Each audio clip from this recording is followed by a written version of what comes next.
இன்னைக்கு talk of the டவுனா இருக்கிறது என்ன அப்படின்னு பாத்தீங்கன்னா, விஜய் அவர்கள் திருச்செந்தூர் கோயிலுக்கு போன ஒரு விஷயம். எதுக்கு போனாரு? இதுல என்ன பிளான் இருக்கு? யாரும் ஜோசியக்காரர்ல அறிவுறுத்துறதுனால எலக்ஷனுக்கு முன்னாடி போயிருக்கிறாரா?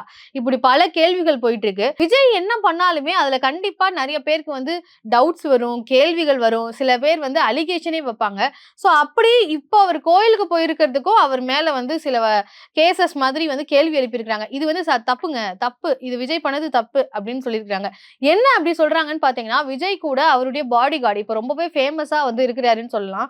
எங்க போனாலும் அவருக்குன்னு தனி ஃபேன்ஸ், அவருக்குன்னு தனி ஃபேன் பேஜ் இணையதளத்துல அவர்கிட்ட போய் செல்ஃபி எடுத்துக்கிறாங்க. சோ அவர் யாரு அப்படின்றது உங்களுக்கு தெரியும். அவர் வந்து அடிப்படையில ஒரு இஸ்லாமியர், கேரளாவை சேர்ந்தவர். அவர் பல பேரோட வந்து வொர்க் பண்ணியிருக்கிறாரு. இத நான் சொல்லி தான் தெரியணும்னு இல்ல. நெறைய பேர் விஜயினுடைய ஆதரவாளர்களா இல்லன்னா கூட, இவர் யாருப்பா அப்படின்னு போய் தேடி பார்க்குற அளவுக்கு இணையதளத்துல அவர் ஃபேமஸ் அப்படின்னே சொல்லலாம். இப்போ அவர் வந்து திருச்செந்தூர் கோயில்ல இவருக்கு பாடி கார்டா போயிருந்திருக்கிறாரு. இப்ப விஜய் ஒரு மாற்று மதத்தை சேர்ந்தவர் அப்படின்னா, அதுக்கான சில ப்ராசஸ்லாம் இருக்கு. அதெல்லாம் பண்ணிட்டு தான் போயிருக்காரு. ஆனா, அவருடைய பாடி கார்டா இருக்கக்கூடிய இவர் ஒரு இஸ்லாமியரா இருந்துட்டு, திருச்செந்தூர் கோயில் முருகன போய் பார்க்க போலாம் அப்படின்னு சொல்லி ராம ரவிக்குமார் கேள்வி எழுப்பியிருக்கிறாரு. இந்துக்கள்னா மட்டும் இப்படி வந்து ஈஸியா போயிடுது. இந்துக்களினுடைய கோவில் வந்து மதிக்கப்படுறதில்ல. இதுக்கு இந்து அறநிலைத்துறையும் காரணம் அப்படின்ற மாதிரி தமிழ்நாட்டினுடைய அரசையும் வந்து குறை சொல்ற வகையிலும், விஜய் வந்து இந்த மாதிரி பண்ணியிருக்கிறாரு. அவருடைய பாடி கார்டையும் வந்து குறை சொல்லி, அவர் வந்து அவருடைய கருத்த வந்து பகிர்ந்திருக்கிறாரு. ராம ரவிக்குமார் யாரு அப்படின்னா, திருப்பரங்குன்றத்துல அந்த தீபத்தூண்ல தான் வந்து ஏத்துறோம். அதுதான் தீபத்தூண் அப்படின்னு ஒரு பக்கம் இவர் தரப்புல இருந்து சொல்ல, இல்ல அது சர்வே கல்லுன்னு இன்னொரு பக்கம் சொல்ல, பொதுமக்கள் நீங்க பேசாம இருங்க நாங்க எப்போ ஏத்துறதே ஏத்துறோம்னு சொல்ல, இப்படி பல விஷயங்கள் திருப்பரங்குன்றத்துல போயிட்டு இருந்துச்சு. அதுக்கு முக்கியமா ஒரு புள்ளையார் சொல்லி போட்டு வச்சதும் ராம ரவிக்குமார் தான். அங்கேயும் இவர் தான் வந்து அன்னைக்கு பெரிய அளவுல வந்து பேச பொருளா இருந்தாரு. இவர் தான் இன்டர்வியூஸ் எல்லாம் குடுத்தாரு. பிரஸ்ஸையும் வந்து சந்திச்சு அங்க என்ன இஷ்யூ, அவங்க என்ன டிமாண்ட் பண்றாங்க, இப்படி எல்லா விஷயத்தையும் தெரிவிச்சது ராம ரவிக்குமார் தான். அதே ராம ரவிக்குமார் தான் இன்னைக்கு திருச்செந்தூர் கோவில்ல வந்து இவரு அவருடைய விஜயினுடைய பாடி கார்டு உள்ள போனதுக்கும் கேள்வி எழுப்பியிருக்கிறாரு. சோ இப்போ எப்படி இருக்குன்னா, ஏதாவது ஒரு கோவில்ல என்ன நடந்தாலும் அந்த கோவிலுக்கு உரிமையாளர் மாதிரி இவர் நெறைய விஷயங்கள்ல கேள்வி கேட்கிறாரு அப்படின்றதான் பார்க்க முடியுது. இப்போ இந்த ஒரு பிரச்சனைக்கு நெட்டிசன்கள் வந்து பயங்கரமா விமர்சனம் பண்ணிட்டு இருக்காங்க. இது தேவையில்லாத வேலை அப்படின்ற மாதிரியும் பல பேருடைய கருத்து அப்படித்தான் இருக்கு. சோ ஒரு பாடி கார்டா இருக்கிறாங்க அப்படின்னா, அதுக்கு என்ன செய்ய முடியும்? இப்போ வந்து பிரதமர் நரேந்திர மோடி அவர்கள் வந்து ஒரு கோயிலுக்குள்ள போறாரு அப்படின்னா, அவருக்கு பாதுகாப்புக்கு எவ்வளோ பேர் வராங்க. அந்த பாதுகாப்புல வந்து அவர் ஒரு நல்ல ஒரு அதிகாரியா இருக்கிறாரு. அதுக்காண்டி அவர் ஹிந்துவா தான் இருக்கணும். ஹிந்துவா இருக்கிற அதிகாரி மட்டும் தான் அவருக்கு பாதுகாப்பு குடுக்கணும் அப்படின்னு சொல்ல முடியுமா? அந்த நேரத்துல அவர் கோயிலுக்கு போறாருன்னா, ஹிந்து பாடி கார்ட்ஸ் மட்டும் தான் அவர் கூட வந்து அவருடைய சேஃப்டிக்காக போ முடியும்னு சொல்ல முடியுமா? அந்த இடத்துல சேஃப்டி உறுதி செய்யணுமா? அல்லது அவர் எந்த மதத்தை சேர்ந்தவரா இருக்கிறாரு அப்படின்ற அடிப்படையில தான் உள்ள போகணும்னு அலோவ் பண்ணுவாங்களா? இப்படி பல கேள்விகள் வருது இவருடைய இந்த ஒரு கருத்தையொட்டி.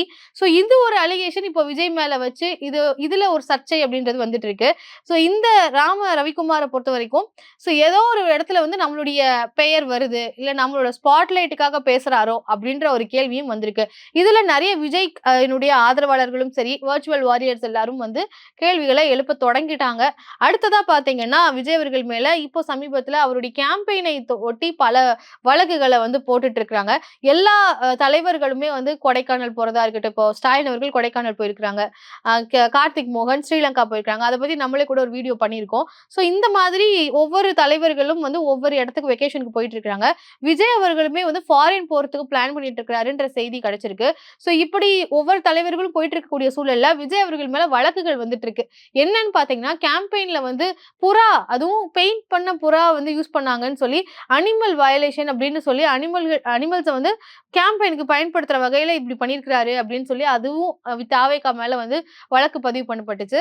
அது மட்டும் இல்லாம கடைசியா கேம்பெயின முடிக்கும்போது அவர் நந்தனம்ல வச்சு ஒரு உரையாற்றியிருந்தாரு. அந்த உரையில குழந்தைங்க எல்லாரும் சாக்லேட்க்கு அடம் பிடிக்கிற மாதிரி, கிண்டர் ஜாய்க்கு அடம் பிடிக்கிற மாரி பேரண்ட்ஸ வந்து சொல்லி தாவேகாவுக்கு ஓட்டு போட சொல்லுங்கன்னு சொல்லியிருந்தாரு.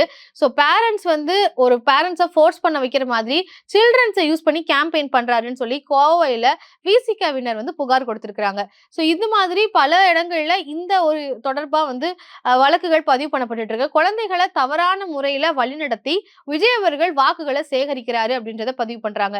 இன்ஃபேக்ட் 85% வந்து ஓட் போல் ஆயிருக்கு அப்படின்னு சொல்லும் பொழுதே, அங்கேயும் வந்து என்னுடைய அங்க இருக்கக்கூடிய குழந்தைங்க எல்லாருமே ஃபோர்ஸ் பண்ணி என்னோட குட்டி நண்பீஸ் எல்லாம் வந்து அவங்களுடைய பேரண்ட்ஸ வந்து சொல்லி ஓட் பண்ண வச்ச பல பேருக்கு தாய் மாமாவினுடைய நன்றி அப்படின்னு அவர் வந்து அந்த அறிக்கையிலயும் சொல்லியிருந்தாரு. இங்கேயுமே 2வது முறை போய் அத பதிவு பண்றாரு. அப்போ இது வந்து வயலேஷன். எலக்ஷன் கேம்பெயின் வந்து பண்றாரு அப்படின்னா, குழந்தைங்கள வந்து இன்வால்வ் பண்ணி பண்றது ரொம்ப தப்பு. ஏன் அது தப்பு அப்படின்னு சொல்றாங்கன்னா, குழந்தைங்கள வந்து அவங்க ஏதாவது ஒண்ணு விஜய் அவர்கள் மேல அதீதமான அன்போடும், அவரால் பல வகையில இன்ஃப்ளூயன்ஸ் பண்ணப்பட்டிருக்கிறாங்க. ஸோ அவருக்கு ஏதாச்சும் ஒரு பிரச்சனை நடந்தா கூட, அது தன்னுடைய பிரச்சனையா எடுத்து அவர் வருத்தப்படுறாரோ இல்லையோ, குழந்தைங்களும் அதை 18 இயர்ஸ்க்கு கம்மியா இருக்கக்கூடியவங்க, தன்னுடைய பிரச்சனையா எடுத்து அதுக்காக வருந்துறாங்க. மென்டலி வந்து அஃபெக்ட் ஆகுறாங்க.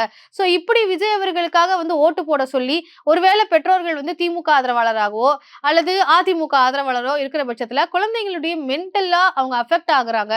அவங்களுடைய வருத்தத்துக்கு உள்ளாகுறாங்க. இதெல்லாம் வந்து தவிர்க்கணும் அப்படின்னா, விஜய் அவர்கள் இந்த மாரி பேசக்கூடாது. ஸோ குழந்தைங்களுக்கு ஒரு பிரச்சனைய ஏற்படுத்துற வகையில ஒரு கேம்பெயின பண்றாரு விஜய் அப்படின்றது தான் பல பேரினுடைய ஒரு குற்றச்சாட்டாக இருந்துட்டு இருக்கு.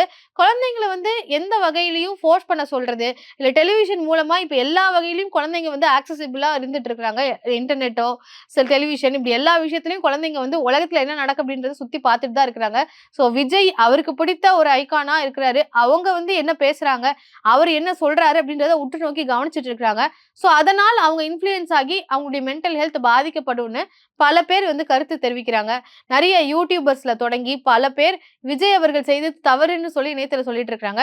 ஆனா ஒரு பக்கம் வர்ச்சுவல் வாரியர்ஸ் வந்து இதெல்லாம் அப்படிலாம் கிடையாது. ஏன் ஸ்டாலின் அவர்கள் கூட தான் வந்து தேவாவையும், ஜீவாவையும் வந்து கூட்டிட்டு வந்தாங்க. அவர வந்து கூட்டிட்டு வந்து அது ஒரு கேம்பெயின்க்காக பண்றக்கூடிய வேலை தானே. அது கேட்டா முதலமைச்சர் வந்து அந்த சிறுவர்கள பாராட்டினாங்கன்னு சொல்வீங்க.